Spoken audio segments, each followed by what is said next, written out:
Esta noche me da mucho gusto compartir el espacio de este noticiero con el licenciado Manuel Solís Vázquez, quien es catedrático universitario. Y bueno, hoy nos trae un tema sin duda interesante que es a propósito de indignados, indignación. Licenciado, bienvenido. Qué gusto tenerlo acá con nosotros. Buenas noches, y pues señor. sin duda un tema interesante, ¿no? Habla de todo esto, de todos estos fenómenos que se han estado registrando en los últimos tiempos, las llamadas generación ni trabajo, ni estudio, ni nada de nada, pero que finalmente también están cayendo en otros asuntos difíciles y complicados que generan esta indignación de todos, ¿no? Es un problema muy grave, señor licenciado, y de suma actualidad. Hoy basta ver el encabezado de alguno de los periódicos regionales cuando habla del índice de la delincuencia, de los delincuentes jóvenes del fuero común que en corto tiempo forman parte de la delincuencia organizada.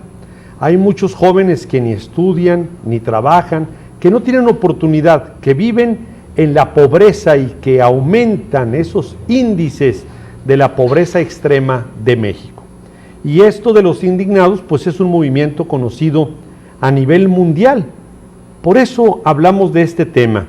Leía el editorial de Jacobo Zabludovsky en el Universal, su columna Bucareli, donde comparte unas ideas extraordinarias. Dice que los indignados convirtieron el adjetivo del menosprecio en la bandera de su dignidad y decidieron imitar a otros pueblos desposeídos, acortar la distancia entre los millones de miserables y el puñado de opulentos, combatir la injusticia y la desigualdad cada vez mayor, recuperar la esperanza en un empleo, en educación adecuada, en un mejor futuro para sus hijos, tener acceso a las oportunidades y al lado bueno de la vida.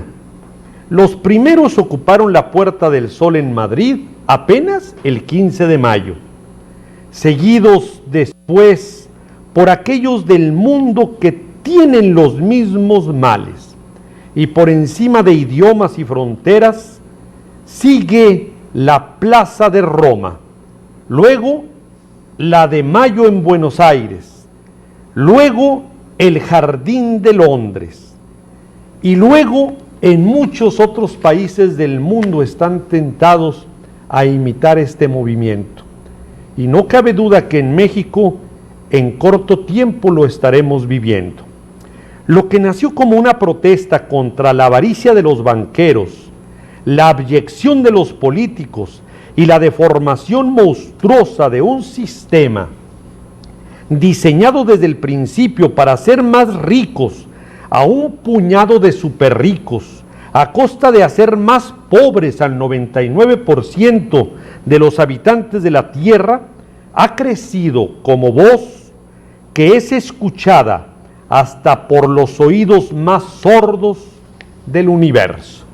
En México y en los países latinoamericanos que tenemos impuesto un sistema económico neoliberal cuya característica fundamental es empobrecer más a los pobres y enriquecer más a los ricos, en impulsar esta gran diferencia abismal que hay por la nula repartición de la riqueza que hace a los pobres cada vez más pobres y a los ricos cada vez más ricos. En México tenemos a los más pobres de Latinoamérica y tenemos también a los más ricos, pero no de Latinoamérica, sino del mundo. Hoy se presenta un fenómeno extraordinario.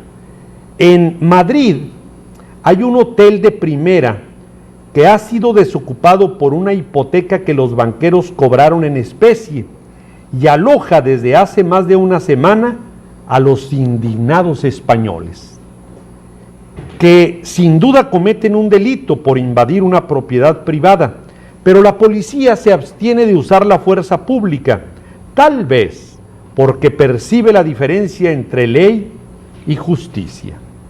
Dice Jacobo Zabludovsky que quizá uno de estos días el Senado de la República, ese edificio fantasmal, ese gran elefante blanco, se convierta tal vez en algo útil, por ejemplo, en habitaciones de costureras cercanas a sus talleres a las escuelas, al mercado, al cine, a una calle segura. Y no es mucho lo que se pide, ningún lujo, ningún exceso, lo necesario. Para eso, para exigir lo suyo. Muy pronto una nueva energía recobrará las veredas de la razón y enderezará los renglones torcidos de la historia, dice Zabludovsky. La verdad es que es cada vez más difícil soportar las atrocidades de los políticos ladrones, de los banqueros, la atrocidad de los empresarios que se apoderan de todo.